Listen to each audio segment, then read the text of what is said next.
This is Mr. Lloyd Flannery. He is a World War II veteran.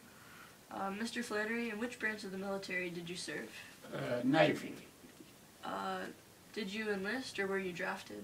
I enlisted. We could enlist then at age 17 for the duration of the war plus 6 months. So I enlisted.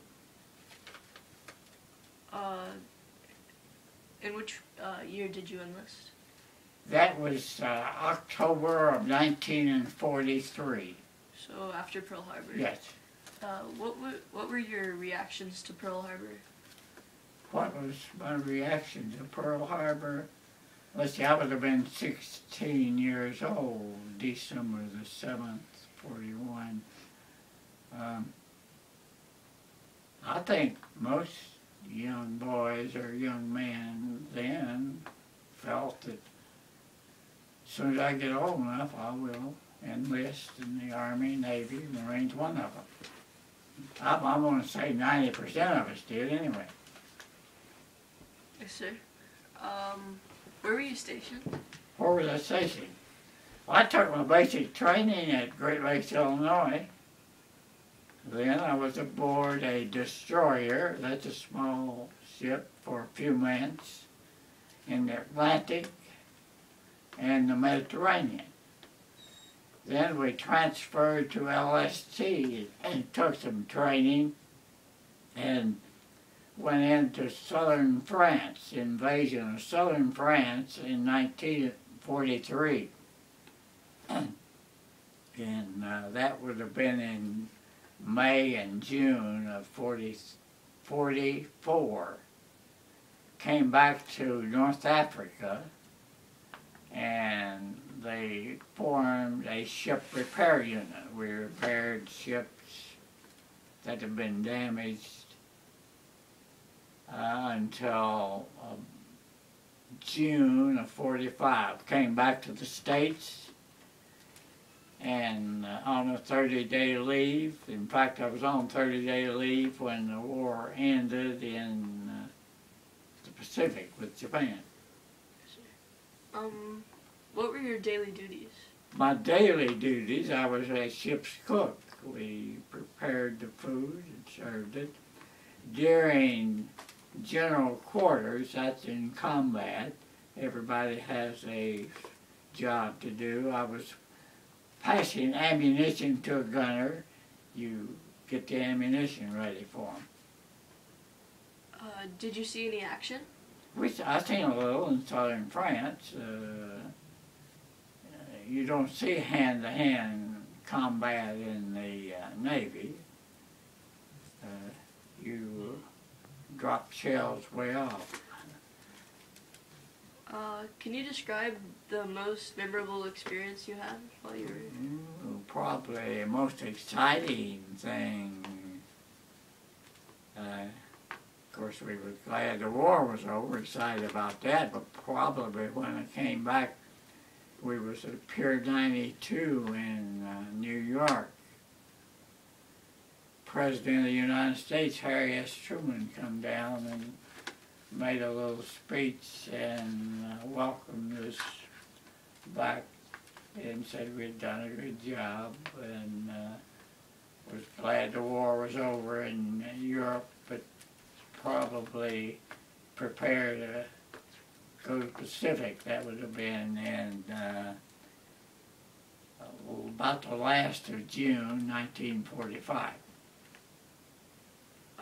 What was your least favorite part of your experience? Least, probably having your mail censored.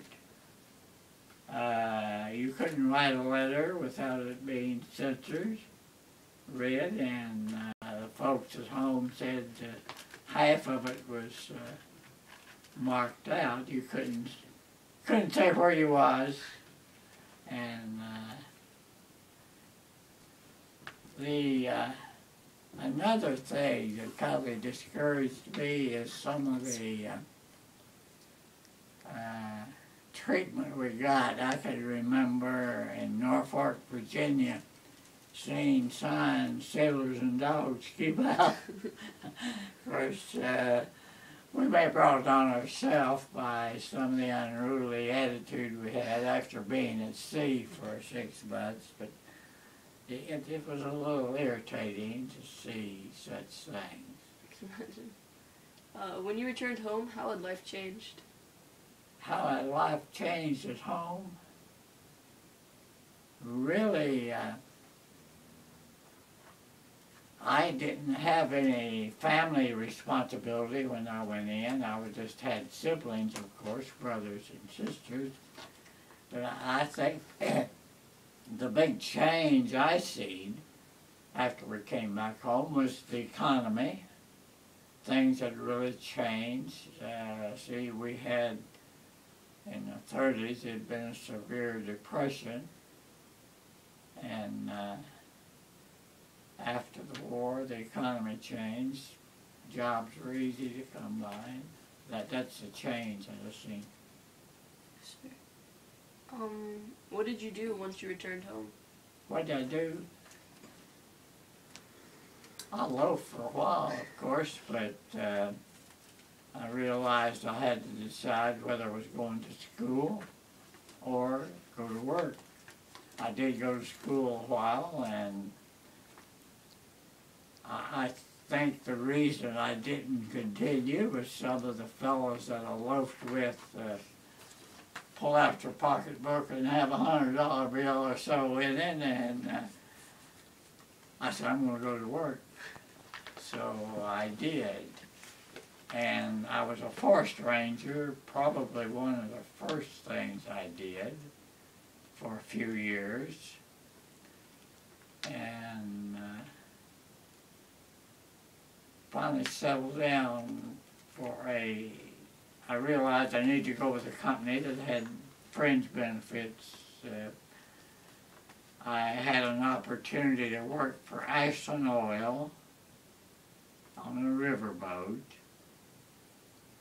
or an opportunity to work for Sino Railroad, or work for Kentucky Utilities and the electric company. So I decided to work for the electric company in 1952 and worked 39 years. Wow. Retired in 1991. When you returned home from the war, did you take advantage of the GI Bill? The first house, I got what was called a GI loan.